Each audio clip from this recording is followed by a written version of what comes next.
শুটকি এই একটা নাম যেন নাক সিটকান অনেকটা। আমিও কখনো ভাবিনি আমার প্লেটেও একদিন জায়গা করে নেবে এই গন্ধে ভরা স্বাদ বিস্ফোরক খাবারটা। ছোটবেলায় শুটকির গন্ধ মানেই জানালার কাচ লাগানো, মনে হতো এটাকে খায় কেমন করে, কিন্তু একদিন না চাইতে এক লোকমা উঠে এলো মুখে। তখন বুঝলাম স্বাদ জিনিসটা মাঝে মাঝে গন্ধের চেয়েও শক্তিশালী হয়। আজ আমিও বানাচ্ছি সেই শুটকি বোনা। এই যে প্যান গরম হচ্ছে আর আমার মনে পড়ে যাচ্ছে শুটকির সেই প্রথম চুম্বক শক্তির কথা, যেটা আমাকে টেনে নিয়ে গেল আর ফিরতে দিল না।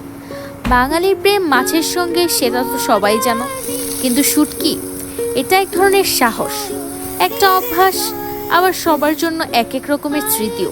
কারো শুটকির ঝাল আর ভাতেই জমে যায় দুপুর, কেউ আবার এক মুখ রাগ করে বলে এটা আবার খাওয়ার জিনিস নাকি। তবে একটা কথা বলি, শুটকি একবার যে আপনার প্রিয় হয়ে উঠলো সেই ভালোবাসা আর ছাড়ে না। এই ভুনাটা শুধু একটা রেসিপি না, এটা আমার স্বাদ পাল্টে ফেলার গল্প। শেষে একটা কথা বলেই থামি, শুটকি পছন্দ করা মানে শুধু খাবার নয়, এটা একটা মন মানসিকতা, একটা সাহসিকতা, আর একটু নেশাও বটে। তো চলেন দেখি এই শুটকি ভুনায় কত প্রেম লুকিয়ে আছে।